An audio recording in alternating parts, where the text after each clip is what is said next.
Jupiter, যা আমাদের solar সিস্টেমের সব থেকে বড় প্ল্যানেট, যার সম্পর্কে আমাদের চ্যানেলে অলরেডি ভিডিও রয়েছে, চাইলে দেখতে পারেন। কিন্তু আজকের এপিসোড জুপিটার গ্রহের ভয়ঙ্কর তুফান রেড জায়ান্ট স্পট সম্পর্কে, যা 350 বছর ধরে ভয়ঙ্কর তাণ্ডব চালাচ্ছে, যার সাইজ 40,000 কিলোমিটার, যার ভিতরে পৃথিবীর সমান দুটি গ্রহ সহজেই ফিট হতে পারবে। আমাদের পৃথিবীতে আসা তুফান যা সকল জিনিসকে উড়িয়ে নিয়ে যায়, এর গতিবেগ মাত্র 250 কিলোমিটার পার আওয়ার, কিন্তু জুপিটারের রেড জায়ান্ট স্পটে তুফানের গতিবেগ 680 কিলোমিটার পার আওয়ার। এই স্পিড এতটাই ভয়ঙ্কর যে সেকেন্ডের মধ্যে পৃথিবীর যে কোনো বস্তুকেই উড়িয়ে নিয়ে যেতে পারে। আজকের ভিডিওতে জানবো জুপিটারের এই the great red giant spot সৃষ্টির ভয়ঙ্কর কাহিনী। কতটা ভয়ঙ্কর এই রেড জায়ান্ট স্পট, কখনো কি শেষ হবে এর ভয়ঙ্কর তাণ্ডব লীলা, জানবো। তবে তার আগে যারা আমাদের চ্যানেলে নতুন, চ্যানেলটিকে সাবস্ক্রাইব করতে ভুলবেন না। হ্যালো বন্ধুরা, welcome back to our channel mysterious episode Bangla. আমাদের ইউনিভার্সের প্রতিটা স্থান রহস্যে ঘেরা, যেখানে প্রতি পদে রয়েছে বিপদ। এখানে লাইফের পসিবিলিটি থাকুক বা নাই থাকুক, লাইফ এন্ডের প্রবল সম্ভাবনা রয়েছে। এই ঘটনার শুরু 1989-এ, যখন ভয়েজার 2 স্পেসক্রাফট প্রথমবার আমাদের সোলার সিস্টেমের শেষ প্ল্যানেট নেপচুনে পৌঁছায়। এর আগে নেপচুন সম্পর্কে আমরা যতটুকু ইনফরমেশন জানতাম তা সবই পৃথিবীতে থাকা টেলিস্কোপের মাধ্যমে, যা যথেষ্ট ছিল না। 1989-এর আগে নেপচুন সম্পর্কে ক্লিয়ার আইডিয়া আমাদের ছিল না।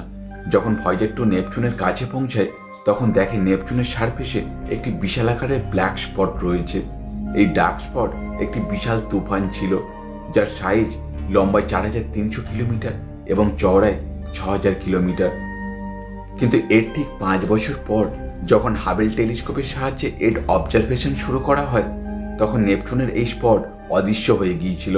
অর্থাৎ সেই ডার্ক স্পট সম্পূর্ণ সেখান থেকে মিলিয়ে গেছিল। নেপচুনের এই ডার্ক স্পটের তুলনায় জুপিটারের রেড জায়ান্ট স্পট দীর্ঘ বছর ধরে চলে আসছে, যা প্রায় 350 বছরের পুরাতন। জুপিটার নেপচুনের তুলনায় পৃথিবীর কাছে থাকায় সায়েন্টিস্টরা এর অবজারভেশন দীর্ঘদিন ধরে করে আসছে। 1665-তে ইটালির এক অ্যাস্ট্রোনমার জিওভেনি ডমিনিকো ক্যাসিনি সর্বপ্রথম জুপিটার সারফেসে রেড জায়ান্ট স্পট সম্পর্কে উল্লেখ করেন।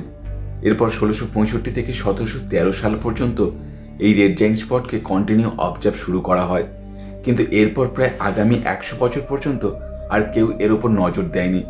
এরপর সাল 1878-এ পুনরায় এর অবজারভেশন শুরু করা হয়, যা এখনো চলছে। কিন্তু কিছু সায়েন্টিস্টের মতে 1665-তে ক্যাসিনি জুপিটারে যে স্পট দেখেছিল তা অন্য ছিল, আর 1878 থেকে আমরা যে স্পট দেখছি তা আলাদা। কিন্তু বেশিরভাগ সায়েন্টিস্টের মতে এই স্পট একই। যদি তাই হয়, তাহলে এই স্টর্ম কম করে 355 বছর ধরে ওই স্থানে রয়েছে। এটি সোলার সিস্টেমে এখনো পর্যন্ত অবজার্ভ করা এমন এক স্টর্ম, যা 1665 থেকে এখনো পর্যন্ত সব থেকে বড় লং লাস্টিং স্টর্ম, যা জুপিটারের ইকুয়েটর থেকে 22 ডিগ্রি সাউথে অবস্থিত। এখন প্রশ্ন হলো, এই জায়ান্ট স্টর্ম আর কতদিন পর্যন্ত অ্যাক্টিভ থাকবে?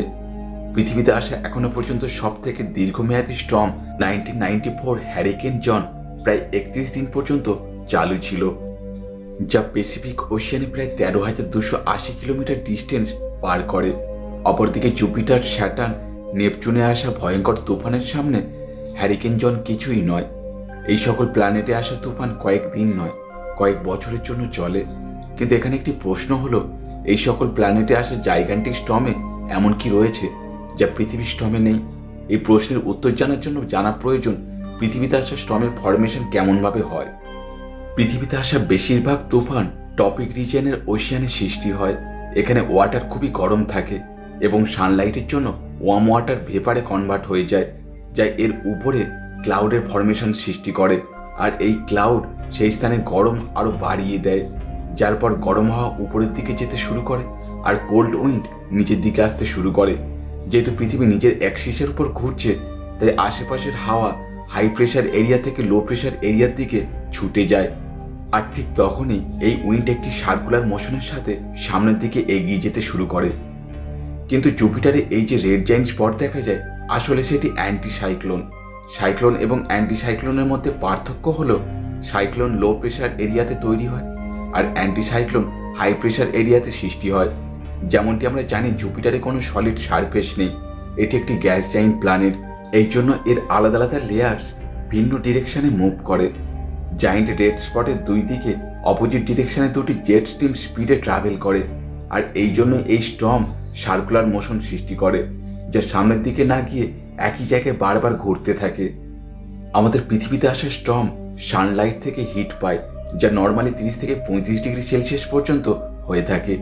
কিন্তু জুপিটারের এই জাইগান্টিক স্টর্মের পাওয়ার দেয় এর কোর হিট, যার টেম্পারেচার প্রায় 50,000 ডিগ্রি ফারেনহাইট, যা এই স্টর্মকে ভীষণ পাওয়ারফুল বানায়। আমাদের পৃথিবীর একটি স্পেশাল ক্যারেক্টার হলো এখানে সারফেস রয়েছে। যখন পৃথিবীর হ্যারিকেন সমুদ্র তটের সঙ্গে ধাক্কা মারে, তখন এটি অটোমেটিক্যালি দুর্বল হয়ে শেষ হয়ে যায়। কিন্তু জুপিটারে কোনো সারফেস না থাকায় এখানকার স্টর্ম দীর্ঘদিন পর্যন্ত চলতে থাকে, যা কয়েকশো বছর পর্যন্ত অ্যাক্টিভ থাকে। সাল 1996-তে অস্ট্রেলিয়ার কোস্টে আসা সাইক্লোন অলিভিয়ার উইন্ডি স্পিড ছিল 408 কিলোমিটার পার আওয়ার, যা পৃথিবীতে এখনো পর্যন্ত রেকর্ড হওয়া যে কোনো তুফানের থেকে হাইয়েস্ট স্পিড। বর্তমানে আসা আমফান সাইক্লোনের windy speed 260 kilometre per hour. অপরদিকে জুপিটারের জাইন্ট রেড স্পটে হওয়া জাইগান্টিক স্টর্মের স্পিড 680 কিলোমিটার পার আওয়ার।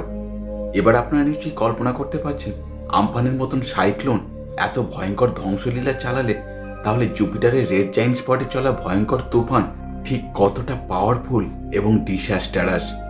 এবার আপনারা হয়তো ভাবছেন, জুপিটারে চলা তুফান এতটা ভয়ঙ্কর হলে নেপচুনের ব্ল্যাক স্পটে চলা তুফান কতটা ভয়ঙ্কর। আর এত তাড়াতাড়ি এই ডার্ক স্পট নষ্ট হলোই বা কিভাবে? নেপচুনের ডার্ক স্পট জুপিটারের রেড স্পটের থেকে বহুগুণ বেশি পাওয়ারফুল। এর windy speed 2200 kilometre per hour.